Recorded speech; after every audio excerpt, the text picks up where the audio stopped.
রিকশাওয়ালাকে ভাড়া নিয়ে গালি দিবেন না। দোয়া শুধু আমার কাছে নাই, দোয়া রিকশাওয়ালার কাছেও আছে, দোয়া ব্যানওয়ালার কাছেও আছে। ওকে 5টা টাকা বেশি দিয়েন, ওকে 10টা টাকা বেশি দিয়েন, দিয়েন, আল্লাহর আরশ কেঁপে উঠবে, দিয়েন। এ মুসলমান ভাইরা আমার, আমি বললাম আদিতমারিতে যাব, আমাকে একটু নিয়ে যান। এই রিকশাওয়ালা রিকশা চালাইতেছে, আল্লাহর কি কাম, কিছু দূরে গিয়া জোহরের আজান। এদিকে তাকান।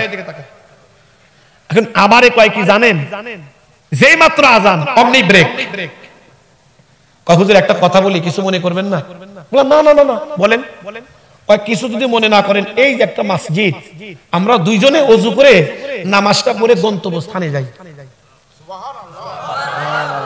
আমি কইলাম ভাই আপনাদের এলাকায় জামাত কয়টা? কয় 1:30, একটা 30 মিনিটে। তা আমি কইলাম সামনে গিয়ে পড়ি, সময় তো এখনো আছে।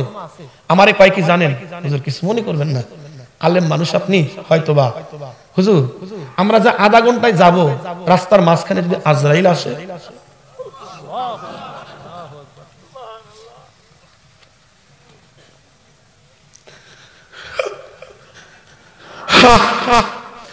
তখন আমার নিজেকে এত লজ্জা মনে হইল, আমি নিজেকে ধিক্কার দিলাম। ও মাওলানা সাইফি, কিসের আলেম তুই? তুই তো একদম রিকশাওয়ালার কাছে জিরো। রিকশাওয়ালার নামাজের মহব্বত, আর তুমি আধা ঘন্টা সময় নিতে চাও। আমি কইলাম আসলেই তো ভাই ঠিক, যদি আজরাইল আসে। তো আমি বললাম একটা লোক অপেক্ষা করতেছি, একটু চলো ভাই। তো বাস আমার কথা অনুযায়ী উনি রিকশা চালালেন। কাঁধে একটা গামছা ছিল, এই গামছাটা এমনি করে নিয়ে নিয়ে মাঝে মধ্যে 2টা চোখ মুছে। আমি বুঝি না, কেন ঘামলে তো পুরাটা মুখটাই মুছার কথা, উনি 2টা চোখ মুছে। আমি একটু উকি দিয়ে দেখি কানতে কানতে 2টা চোখ লাল বানাইছে। বললাম দাঁড়াও ভাই, কাঁদো কেন? হুজুর গরিব হইতে পারি, আল্লাহর ঘরে আজান হলে দেল আর টেকে না, আল্লাহর ঘরে না যাওয়া পর্যন্ত।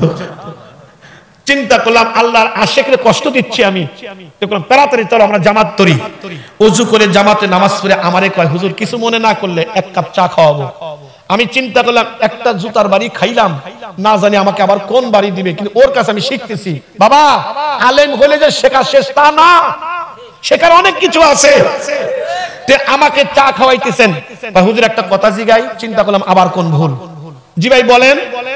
আপনি কি আল্লাহর নবীকে দেখেছেন? আর একটু জোরে কও। একজন রিকশাওয়ালা, তার কাছে নবীর খবর আছে। কিসের মানুষ হইলাম?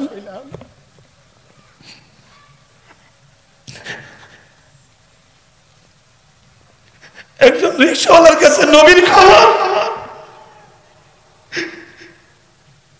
আপনি কি নবী দেখছেন? আমি কইলাম যে না, আমি তো বাস্তবে দেখি নাই।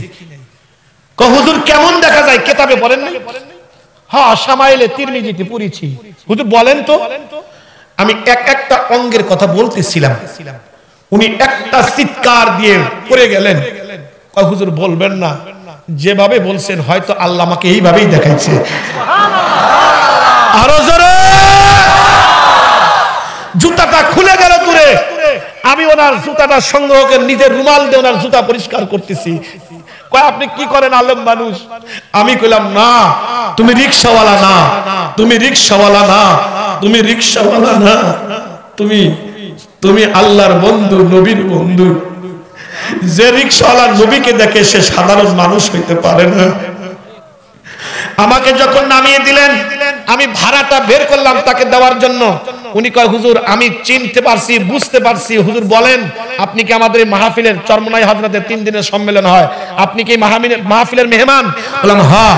আমারে কয় হুজুর আল্লাহর রাস্তে মাপ চাই, টাকাটা আমি আপনার কাছ থেকে নিতে পারবো না, আমি নেব না, কিন্তু যদি দিতে হয় একটা জিনিস আমাকে দেন। বললাম কি? ও কয় হুজুর কয়েকদিন আগে আমার মা দুনিয়া থেকে চলে গেছে, আমার মার জন্য একটু দোয়া করবেন, আল্লাহ যেন আমার মাকে মাফ করে দেয়।